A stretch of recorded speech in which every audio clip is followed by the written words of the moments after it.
बिस्मिल्लाहिर्रहमानिर्रहीम अस्सलाम वालेकुम dear students and all the viewers. उम्मीद करता हूँ कि आप सब खैरियत से होंगे। आज जो है हमारा लम्स की प्रिपरेशन का लेक्चर नंबर 4 है। ठीक है, इसमें हम फिजिक्स के कुछ जो है इंपॉर्टेंट एमसीक्यूज को डिस्कस करेंगे। ठीक है, तो अगर आप मेरे यूट्यूब चैनल पे न्यू आए हैं और बिना चैनल को सब्सक्राइब किए देख रहे हैं तो काइंडली पहले चैनल को सब्सक्राइब करें और बेल आइकन पर क्लिक करें ताकि आने वाली हर लेटेस्ट वीडियो के आपको जो है अपडेट मिलती रहे। ठीक है स्टूडेंट्स, तो ये जो है नर्सिंग फॉर्म डी डीपीटी सबके लिए जो है सेम जो है मतलब प्रोसेस है। ठीक है, सबके लिए सेम पैटर्न है, सबके लिए सेम सिलेबस है।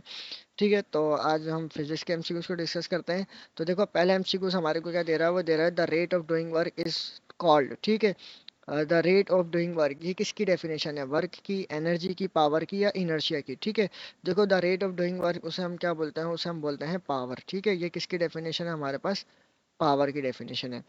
सेकंड एमसीक्यूज हमारे को क्या दे रहा है, वो कह रहा है the SI unit of power. ठीक है, पावर का एसआई यूनिट क्या है हमारे पास? ठीक है, जूल है, हमारे पास डाइन है, अर्ज है या फिर वॉट है। ठीक है, तो एसआई यूनिट क्या है हमारे पास पावर का? वो वॉट है। ठीक है, आप लोग जो है हाथों हाथ नोट्स भी जो है बनाते जाओ ताकि आपको ये एमसीक्यूज याद रहे। ठीक है, ये इंपॉर्टेंट एमसीक्यूज हैं, ये जो है सिंपल पेपर की तरह यानी कि एक्सपेक्टेड एमसीक्यू से ये आ सकते हैं। ठीक है, इसी तरह जो है थर्ड एमसीक्यू दे रहा है one horse power is equal to dash watt. ठीक है, वन हॉर्स पावर जो है किसके इक्वल होता है, कितने वाट्स के? ठीक है, 446, 546, 646 या 746। ठीक है, तो हमारे पास डी ऑप्शन राइट है। हमारे पास वन हॉर्स पावर जो है इक्वल होता है किसके? 746 वाट्स के। ठीक है, एमसीक्यूज नंबर 4 हमारे को क्या दे रहा है? Solar energy is the energy of. ठीक है, सोलर एनर्जी हमें किस चीज़ से मिलती है? फायर से, ओशियन से, अर्थ से या सन से? ठीक है, दो सोलर एनर्जी हमें किससे मिलती है? वो एब्सोल्युटली हमें जो है सन से मिलती है। ठीक है, the dimension of power, power की डायमेंशन क्या है? ठीक है, देखो पावर का पहले आपको फार्मूला पता होना चाहिए। The rate of doing work is called power. ठीक है, यही है।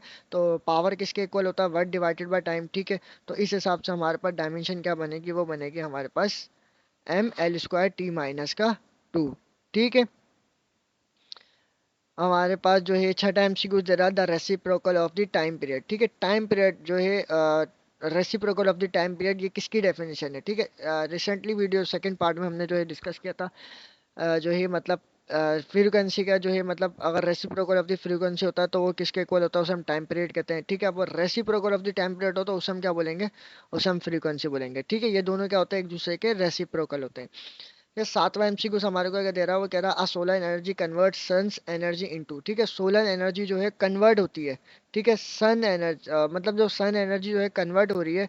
ठीक है, तो जो है मतलब वो किस में होती है? ठीक है, केमिकल एनर्जी में, हीट एनर्जी में, इलेक्ट्रिकल या थर्मल। ठीक है, जब देखो सोलर एनर्जी मतलब जो हमें सन से एनर्जी मिलती है, ठीक है, सोलर को, तो वो किस में कन्वर्ट हो जाती है? केमिकल में, हीट में, इलेक्ट्रिकल में या जो हमारे पास थर्मल एनर्जी में? तो एब्सोल्युटली हमारे पास किस में? इलेक्ट्रिकल में कन्वर्ट हो जाती है एनर्जी। ठीक है, इसी तरह आठवां एमसीक्यू हमारे को दे रहा what is the formula of power. ठीक है, पावर का फार्मूला क्या है? देखो मैंने अभी आपको बताया था कि वर्क डिवाइडेड बाय टी हमारे पास किसका फार्मूला है? पावर का। लेकिन यहाँ पे तो देखो वर्क डिवाइडेड बाय टी लिखा हुआ है, लेकिन ये ऑप्शन राइट नहीं है। क्यों? देखो यहाँ पे अगर पहले एमसीक्यूज भी देखो ना, अगर पहला ए जो है हमारे पास ए, तो उसमें क्या बोल रहा है कि मतलब उसने टी को यहाँ जो रीअरेंज कर दिया। ठीक है, तो मतलब ए ऑप्शन भी सही है और जो है हमारे पास यहाँ पे सी ऑप्शन भी सही है। लेकिन यहाँ पे गलत मैंने ए लिखना था, तो खैर यहाँ पे जो है हमारे पास सी ऑप्शन ही अभी सही है।